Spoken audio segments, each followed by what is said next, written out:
Kehendak Allah adalah dirinya Allah kan. Kalau ketetapan Allah itu berkaitan dengan kekaryaannya. Selalu berkaitan dengan kekaryaan. Dalam ketetapan itu ada satu kesatuan, ada penciptaan, ada providensia, ada penebusan dalam satu kesatuan. Lalu itu dieksekusi oleh Allah melalui jalan dan caranya. Allah menciptakan, dan setelah menciptakan segala sesuatunya, Allah pelihara. Ternyata manusia memang berdosa dengan keinginan sendiri. Allah menebus. Itu ketetapan. Ketetapan istilahnya supralapstarian dan realitanya infralapstarian.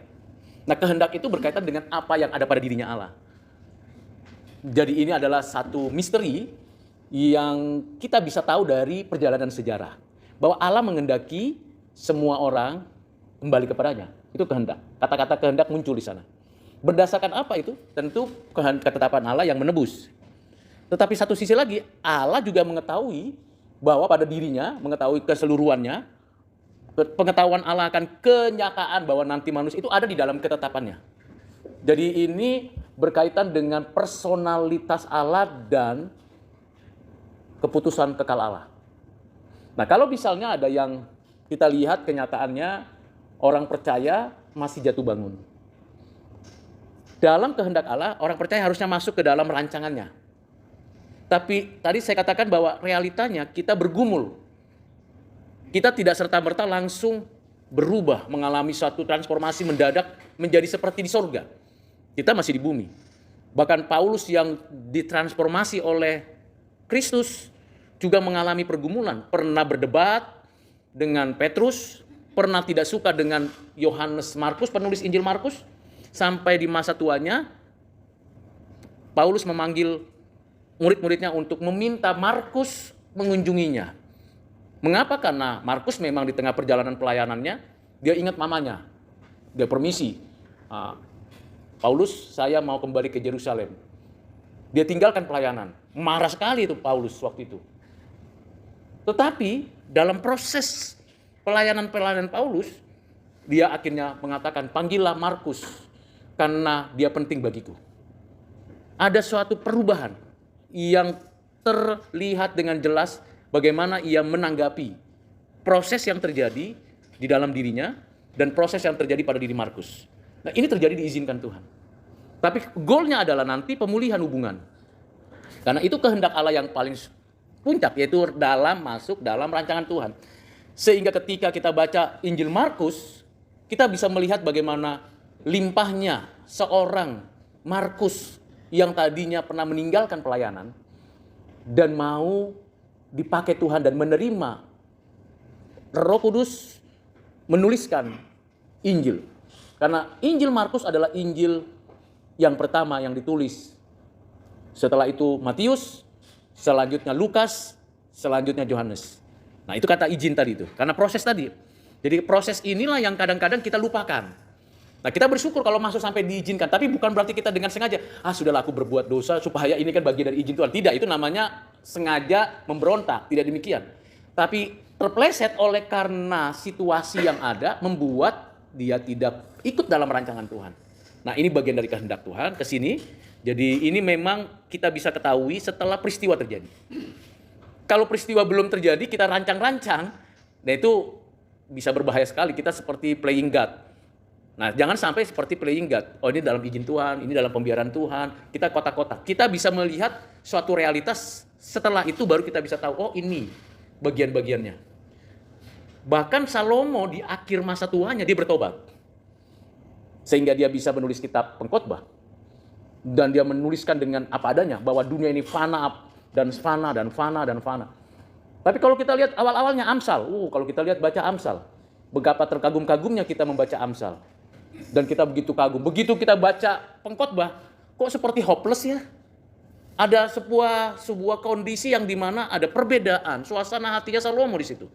Di tengah-tengah itu ada Kidung Agung yang berkaitan dengan cintanya dan berkaitan dengan hubungannya dengan istri dan perempuan. Dan hubungannya menjadi personifikasi hubungannya dengan Tuhan. Tapi di sini berbeda. Maka ketika kita baca Amsal dan Pengkhotbah, ada apa dengan Salomo? Kalau kita tidak baca sejarah di dalam kitab Raja-Raja, kita akan mengatakan bahwa Salomo dalam segala kemegahannya, Mana ada yang bisa menandingi, kecuali bunga bakung, kata Tuhan Yesus. Tetapi bagaimana Salomo jatuh, kita bisa lihat. Kapan dia bisa pulih? Kita baca di dalam kitab Pengkhotbah. Jadi ini adalah sebuah upaya yang kita kerjakan, kita lihat setelah kita memperhatikan masa lalu kita.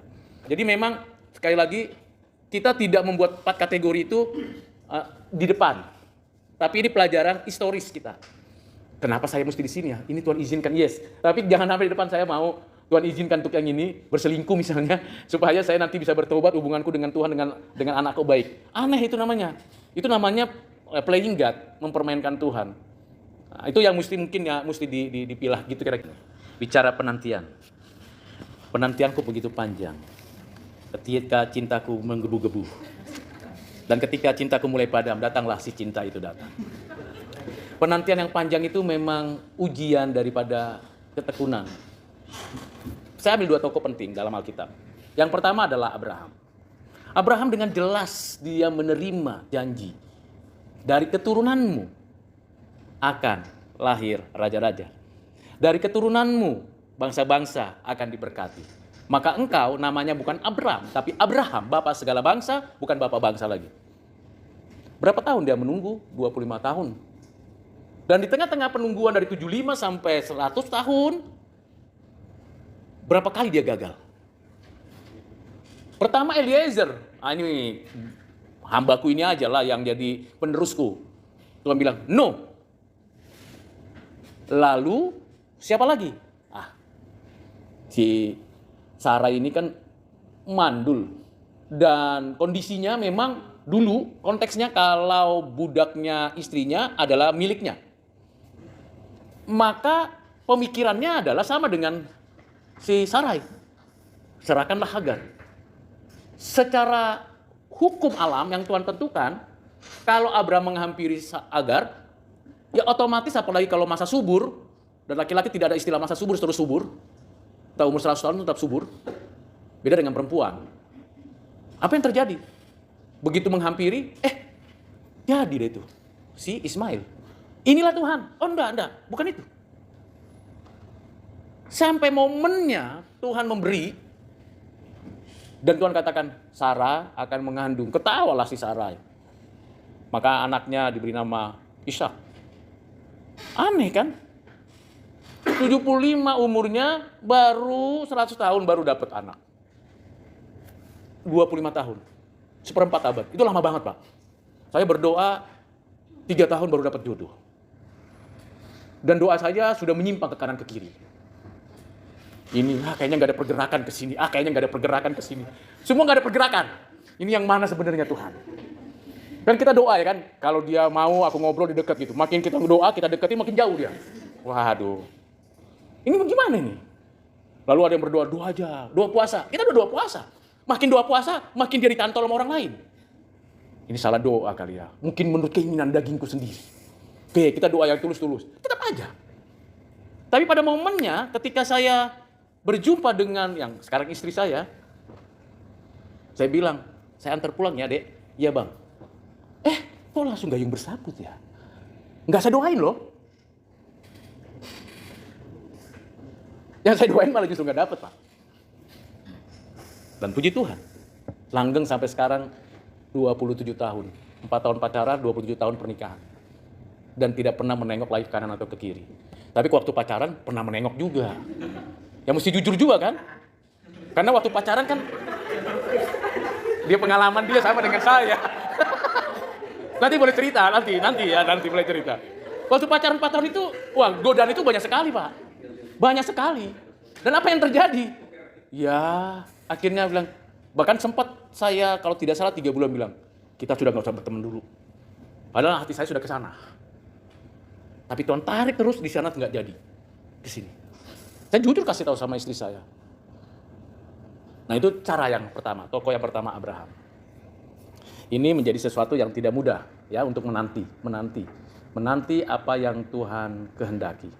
Dan tokoh kedua di dalam Alkitab adalah Daud. Sudah diurapi Pak 15 tahun jadi raja. Umurnya 15 tahun. 15 tahun dia nunggu jadi raja. Sudah diurapi, sudah jelas. Samuel menjadi alat Tuhan, diurapi.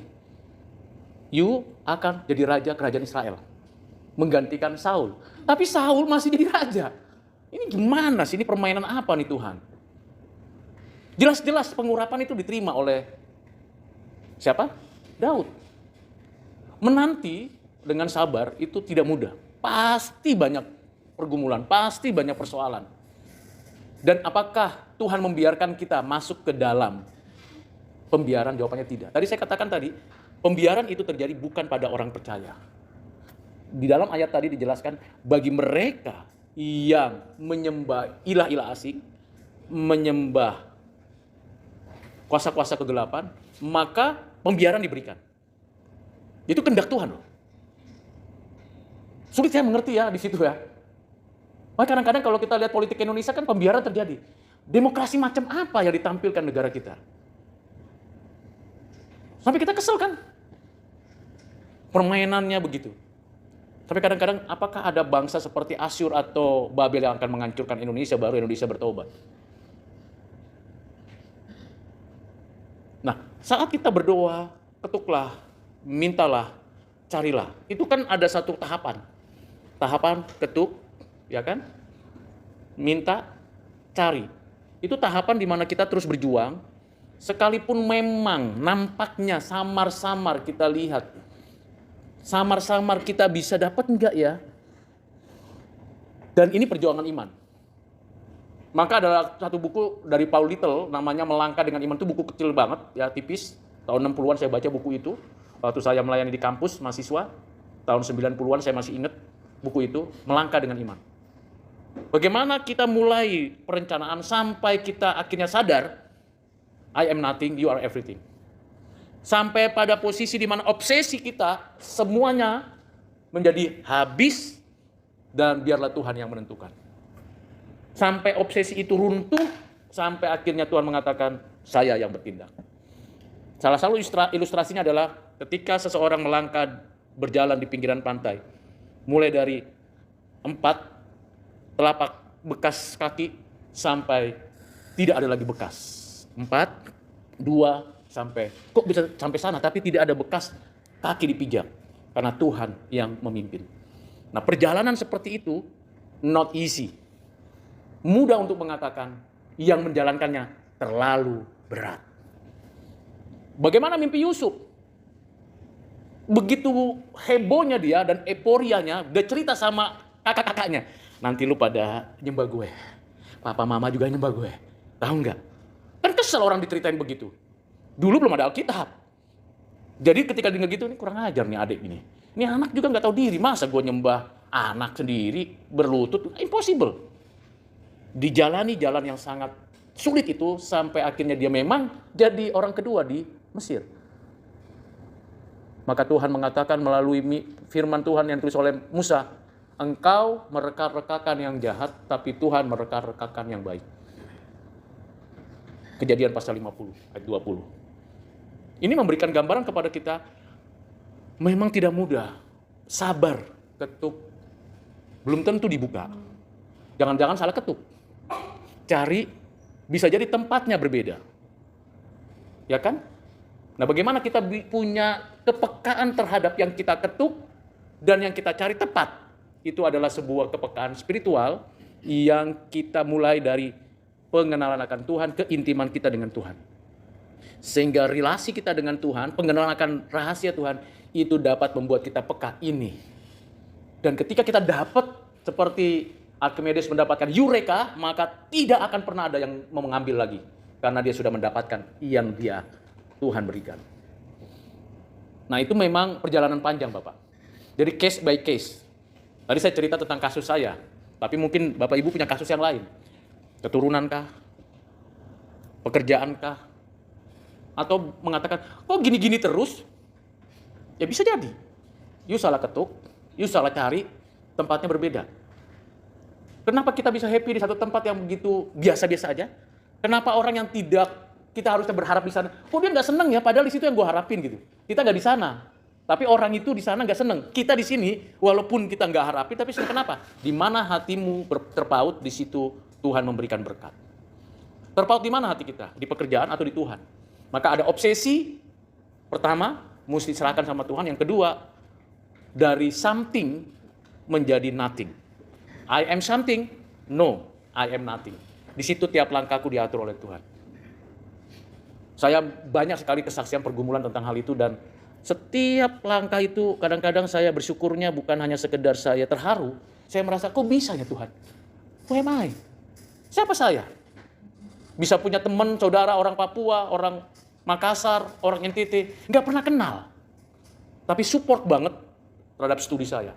Support banget terhadap pelayanan saya.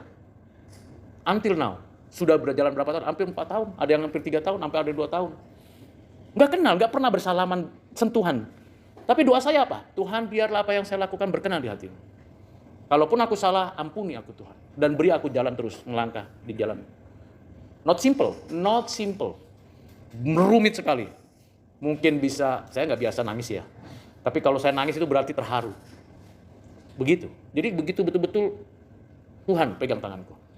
Kita juga seringkali quote and quote, sama seperti ini bicara total depravity, tetapi lupa akan pemeliharaan Tuhan. Ini berbicara tentang adanya kedaulatan Tuhan yang absolut dan ada tanggung jawab kita.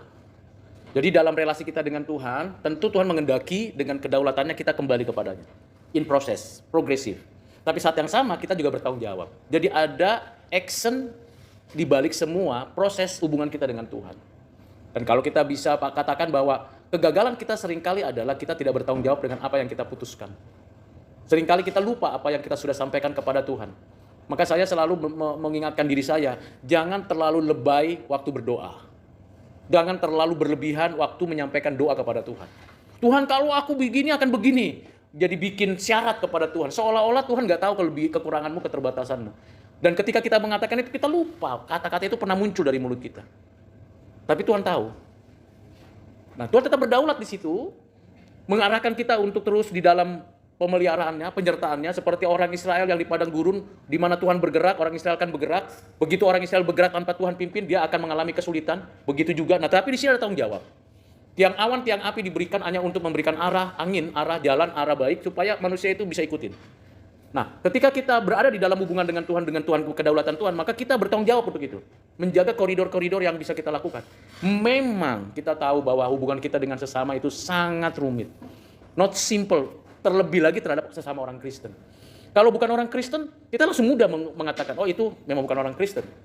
Tetapi kalau sesama orang Kristen, itu sangat sulit. Disakiti, dilukai, dianggap remeh, dilecehkan sesama orang Kristen yang ngaku sama-sama percaya sama Tuhan. Di mana nih kedaulatan Tuhan? Apakah Tuhan hanya sekedar mengatakan, ya kamu bertobat, kamu dia juga bertobat? No, kan gak simpel begitu. Nah di sini kita belajar untuk bertanggung jawab. Kita menggerakkan keinginan kita kepada Tuhan, menaruh keinginan Tuhan kepada keinginan kita, dan sekaligus saat yang sama membangun dengan sengaja kepada hubungan dengan orang lain.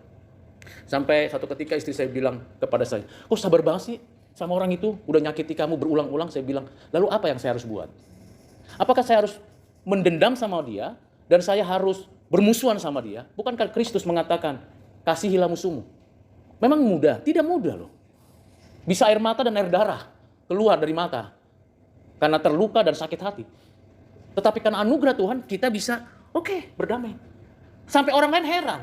Termasuk istri saya. Kok bisa ya berdamai dengan orang itu? Saya bilang, kenapa bisa masih bekerja sama dengan orang itu? Kenapa orang itu masih diajarin, dijelaskan? Saya bilang, itulah belas kasihan Tuhan terhadap saya dan terhadap dia. Not simple, Pak. Bicara tentang kedaulatan Allah dan tanggung jawab kita. Berdarah-darah kita di situ. Tapi ada pemeliharaan Tuhan. Kiranya Tuhan menolong kita untuk ada di sana. Kita nggak sampai Allah menyerahkan kita kepada hawa nafsu kita. Kita adalah umatnya. Kita diprotek oleh Tuhan untuk menikmati rancangan damai sejahtera. Tuhan memberkati kita. Mari kita berdoa. Bapak, terima kasih untuk firman, untuk percakapan, untuk renungan, untuk pembelajaran. Ada banyak hal yang menjadi kesulitan, kesusahan, keterbatasan kami. Tapi Engkau mengasihi kami lebih daripada apa yang kami pikirkan. Engkau tidak pernah meninggalkan kami atau membiarkan kami sendirian. Walaupun terkadang kami sendiri merasa, kok enggak ada Engkau ya Tuhan. Kok aku enggak dipedulikan oleh-Mu ya Tuhan. Tetapi Engkau memberikan kepada kami yang terbaik. Yang bisa membuat hati kami tenang, jalan-jalan kami penuh dengan damai, dan kami struggle untuk melakukan hal yang baik yang berkenan di hati-Mu. Mampukan kami di setiap hubungan kami dengan Engkau, dengan diri kami, dengan sesama kami, dalam keluarga kami. Mampukan kami ya Tuhan. Berbelas kasihanlah Engkau kepada kami dan janganlah kami Engkau biarkan ya Tuhan. Terima kasih ya Bapa. Inilah doa kami, permohonan kami. Dalam nama Tuhan Yesus kami bersyukur. Amin.